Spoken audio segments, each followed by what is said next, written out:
नमस्कार, मैं हूं सौरभ सचान और आप देख रहे हैं देवास लाइव। और आज हमारे साथ में खास मेहमान हैं चाना ज्ञानेश, जो कि देवास में आम आदमी पार्टी की प्रत्याशी हैं महापौर पद के लिए।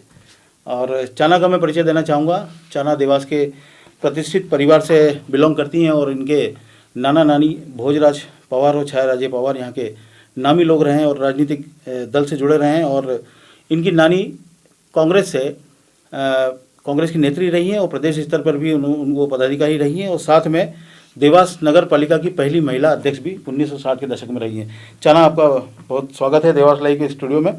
और आपका घोषणा पत्र मेरे सामने है और इसमें बहुत सारी बातें आपने लिखी हैं कि आप जब महापौर बन जाएंगी तो ये आप करेंगी। तो पहला तो है भ्रष्टाचार मुक्त नगर पालिका, नगर निगम। जी, thank you for having me here. जी। एंड भ्रष्टाचार मुक्त नगर निगम बनाना पहला उद्देश्य है।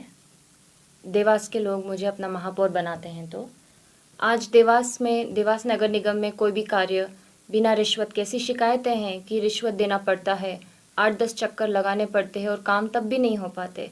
इन भ्रष्ट व्यवस्थाओं में सुधार लाना एक बहुत बड़ी ज़रूरत है आज, जो महापौर के पद के माध्यम से उस पर मैं कार्य करूँगी।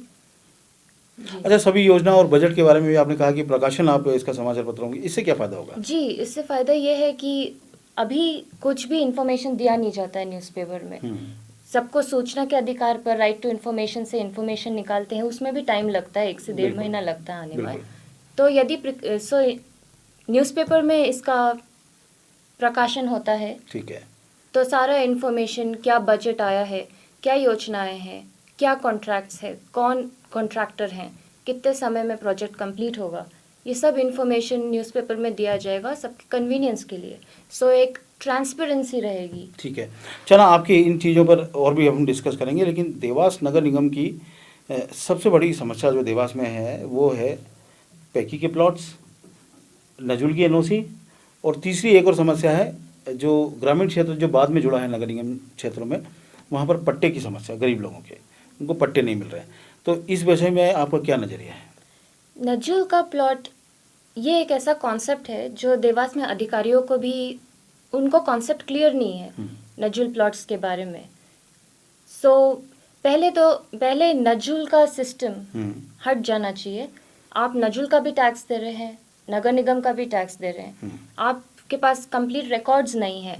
जिनके पास नोटिसेस आए हैं नजुल रिलेटेड नोटिसेस, वे ले जाते हैं अधिकारियों के पास अपने नोटिसेस को, एंड अधिकारियों के पास कोई कंप्लीट रिकॉर्ड्स नहीं है उन्हें दिखाने रिकॉर्ड्स के नहीं लिए। है। मैं आपको असल में बताना चाहूँगा नजुल होता क्या है। देवास जैसे कई शहर हैं जो जिनकी रियासतें विलय हुआ था 1947 में जब हम आज़ाद हुए थे, और उस समय देवास में करीब 7,000 के लगभग ऐसे प्लॉट्स थे जिनको सरकार ने सरकारी माना, नजुल का माना, और उन्हीं 7,000 बड़े प्लॉट्स में देवास के डिवीज़न होता गया और छोटे छोटे बहुत सारे प्लॉट्स बनते गए। हालांकि रिकॉर्ड अभी भी अधिकारी के पास नहीं है। बात सही है कि पुख्ता रिकॉर्ड कोई भी नहीं दे पा रहा है, और यही नजुल की समस्या है कि देवास जहाँ पर बसा हुआ है, अगर आपको नक्शा पास कराना है, कुछ भी करवाना है मकान में, तो आपको नजुल की एनओसी लगती है, और एनओसी में भारी भ्रष्टाचार भी होता है, लोगों को काफ़ी पैसा भी खर्च करना पड़ता है, और ये एक बड़ी समस्या है, और ये सिर्फ देवास में है। जी, एज फॉर पट्टे का हाँ, ग्रामीण क्षेत्र, एक बड़ा ग्रामीण क्षेत्र जुड़ा है नया नया, और जो ग्राम समाज की ज़मीनों में लोग रहते आए हैं, उनके लिए एक समस्या खड़ी हो रही है कि मालिकाना हक ही नहीं है उनके पास। जी, बहुत सारे जो ग्रामीण इलाके थे अब वो देवास नगर निगम सीमा में आ गए हैं। सो रोड्स बहुत नैरो है एंड दोनों तरफ घर हैं, उन्हें पट्टे नहीं दिए, आगे पीछे रोड चौड़ीकरण में उनके मकान तोड़ दिए जाएंगे। सो गवर्नमेंट एक फंड देता है नगर निगम को। यदि आप मकान तोड़ रहे हैं किसी का, लो इनकम फैमिलीज के, तो एक सेपरेट बजट रहता है जिसमें पहले आप उनका मकान तोड़ने से पहले उनको रीलोकेट करें, उन्हें नए घर बना कर दें, तब ही उनका मकान गिराया जाए रोड चौड़ीकरण के लिए। तो इस समस्या का हल आप करेंगी? जी, ठीक है, खासकर जी। तो ये रही नजुल। और पैकी प्लाट के बारे में आपका क्या विचार है? पैकी प्लाट जिन लोगों ने ले लिए हैं, अब उनको समस्या आ रही है। उनके लिए भी वे बहुत त्रस्त हैं, तो उनके लिए भी कार्य करूंगी। पैकी के प्लॉट्स हाउसिंग सैंक्शनिंग में। हाँ, एंड उनको to be able to sell the land, ठीक है, वो एक ज़रूरत है। अच्छा, अब आ जाते हैं पॉइंट्स पे। आपने एक महापौर हेल्पलाइन की बात की है, 24 घंटे चलेगी और जनता की अदालत हर 3 महीने में लगेगी, ये फंडा आप कहाँ से लाएंगे? महापौर हेल्पलाइन नंबर जी दिल्ली बेस्ड मॉडल आम आदमी पार्टी का सुविधा है जी जो मैंडेटरी है। अब इससे नागरिक शिकायत कर सकते हैं, आपको कर्मचारी ने आपसे रिश्वत ली या आपके काम नहीं हो रहे हैं या कोई भी भ्रष्ट व्यवस्था हो तो आप उस पर शिकायत कर सकते हैं। एंड जैसे आपने कहा आपकी अदालत लगेगी जो 3 जी। महीने में वो लगाने जा रही हैं। जनता की अदालत ये एक मंच है जहां पर मैं उपस्थित रहूंगी, आपकी समस्याओं को सुना जाएगा, समाधान होगा, आपकी शिकायतें कंसिडर की जाएंगी।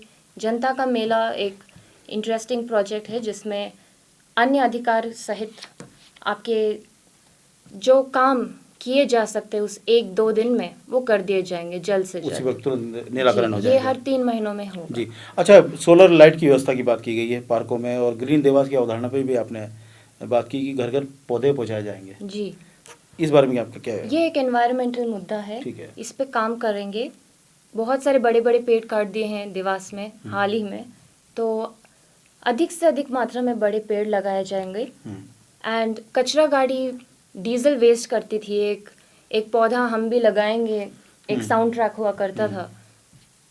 पर अच्छा होता यदि अच्छा रहेगा इफ उन्हीं कचरा गाड़ी में आप पौधे भी पहुंचाएं लोगों के घर में, तो पौधा लगाने वाला खरीद कर वहीं के वहीं लगा देगा। हालांकि ये शुरुआत हुई थी यहाँ पे देवास में ग्रीन देवास के नाम पर, लेकिन ये चल नहीं पाया उस समय, ये लोगों तक पौधे पहुँच नहीं पाए, और ये अच्छा विचार है। और पिंक टॉयलेट की भी विचार आपका इसमें डाला गया है कि ये महिलाओं की सुरक्षा के अनुरूप पिंक टॉयलेट शहर भर में बनाए जाएंगे। इसका ख्याल कैसे आ रहा है आपको? क्या वाकई महिलाओं को बहुत समस्या होती है बाजार में? महिलाएं they can not go everywhere, so उनके लिए एक पिंक टॉयलेट्स शौचालय जो उनके प्राइवेसी, सेफ्टी और स्वच्छता के लिए निर्मित होंगे प्रत्येक स्थलों पर। गरीब वर्ग के लिए हाउसिंग टैक्स माफ़ करने की आपने बात की है, जो अन्य टैक्स हैं, कचरा वाहन टैक्स वगैरह, ये भी मुफ्त किए जाएंगे। जी, जो लो इनकम वर्ग के लोग हैं उनके लिए हाउस टैक्स माफ़ किया जाएगा यदि उनके प्रॉपर्टीज 1000 स्क्वायर फीट छोटे हैं तो। एंड कमर्शियल टैक्सेस जो घाटे में चल रहे बिजनेसेस हैं एंड इंडस्ट्रीज़ हैं उनको भी सपोर्ट मिलेगा, उनका कमर्शियल टैक्स हाफ किया जाएगा। अच्छा, लेकिन इससे नगर निगम को घाटा भी तो जाएगा, उसका रेवेन्यू में कमी आएगी, इस तरह से उसको कैसे आप फुलफिल करेंगे? भ्रष्टाचार कंट्रोल करने से बैलेंस होगा।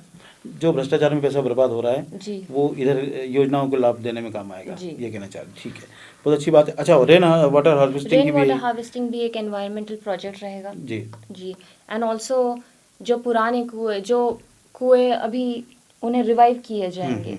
एंड देवास में जो ऑलरेडी एग्जिस्टिंग गार्डन्स है, पार्क्स है, उनका मेंटेनेंस नहीं है, उस मेंटेनेंस पे काम किया जाएगा। एंड जो खाली गवर्नमेंट प्लॉट्स है वहाँ पर नए गार्डन्स एंड पार्क्स निर्मित होंगे।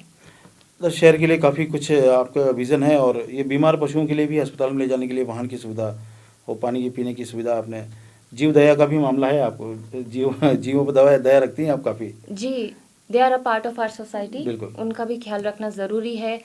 आज इतना प्लास्टिक है देवास में, कई एनिमल्स प्लास्टिक कंज्यूम कर लेते हैं एंड उनके लाइफ रिस्क में है। एंड उनके लिए भी पानी का व्यवस्था करना बहुत ज़रूरी है। बिल्कुल। हाट बाजार सब्जी वालों के लिए भी आपने ट्रैफिक की परेशानी के लिए भी बात लिखी है, इससे कैसे निजात पाएंगे? ट्रैफिक एक बड़ी समस्या है देवास के लिए। जी, एंड जब हाट बाजार लगता है तो वहाँ पे ट्रैफिक एंड सब्जी वाले एक केओटिक एनवायरनमेंट पूरी गुत्थम गुत्ता हो जाता है। जी, तो उनके लिए एक अच्छा स्थल दिया जाएगा सब्जी वालों के लिए, ताकि ट्रैफिक में भी प्रॉब्लम नहीं आए, रहवासियों को भी कोई प्रॉब्लम नहीं आए वहाँ। अच्छा, शहर में देखिए, शहर हमारा बढ़ता जा रहा है, जनसंख्या बढ़ती जा रही है, वाहन लगातार बढ़ते जा रहे हैं, ट्रैफिक की समस्या बहुत ज़्यादा बढ़ रही है। ऐसे में पैदल चलने वालों को बहुत समस्याएं आ रही हैं, इसके बारे में कोई प्लानिंग है आपका? जी, पार्किंग स्पेसेस की भी बहुत कमी है देवास में एंड ट्रैफिक मैनेजमेंट करना एक ज़रूरत है। तो for traffic management foot bridges install किए जा सकते हैं। जो पेडेस्ट्रियंस रोड्स पे जो चलते हैं उससे ट्रैफिक और कंजस्ट हो रहा है, तो एक फुट ब्रिज एक रोड के एक साइड से दूसरे साइड के लिए एक ब्रिज रहेगा। चलो, आप इंजीनियर भी हैं और देवास को स्मार्ट बनाने के लिए कुछ प्लान किया आपने? बिल्कुल किए हैं। इंजीनियरिंग में हम सीखते हैं, फर्स्ट ईयर में सिविल इंजीनियरिंग का भी कोर्स होता है। इट्स वेरी रिलेटेड, बहुत रिलेटेड है नगर निगम से जी। तो वो बहुत हेल्पफुल रहेगा। एंड जगह जगह पर बस शेल्टर्स बनाए जा सकते हैं एंड सर्कल्स पे सर्कल हाई मासेस इंस्टॉल किए जाएंगे। तो चना बड़ा अच्छा विजन है आपका, घोषणा पत्र में ये सारी चीज़ें लिखी हुई हैं। और अगर आप जनता से भी कुछ डायरेक्ट रूबरू हमारे माध्यम से होना चाहती हैं या कुछ कहना चाहती तो आप कह सकती हैं। नमस्कार। आम आदमी पार्टी एंड अरविंद केजरीवाल जी ने ट्रू सेंस में विकास दिखाया है दिल्ली में, पंजाब में। आप सभी से मेरा रिक्वेस्ट है कि मुझ पर भरोसा करें, एक मौका ट्रू विकास लाने के लिए एक मौका मुझे दे। आपका धन, आपके हार्ड वर्क का मनी, धन आप तक पहुंचना चाहिए। तो इसके लिए आप प्लीज़ मुझे एक मौका दीजिए ताकि आपका भी विकास हो एंड देवास शहर बेहतर बने। तो चना आपको बहुत बहुत हमारी ओर से शुभकामनाएं इस चुनाव के लिए। और हम विश्वास करते हैं कि आपकी जितनी भी घोषणाएं हैं ये लोगों तक पहुंची हैं और लोग इसके बारे में विचार जरूर करेंगे। आप हमारे स्टूडियो में आई उसके लिए बहुत बहुत धन्यवाद। आपको भी थैंक यू सो मच, आपने मुझे मंच दिया सब तक अपनी बात पहुंचाने के लिए। आप सभी लोग जुड़े, थैंक यू। Thank you.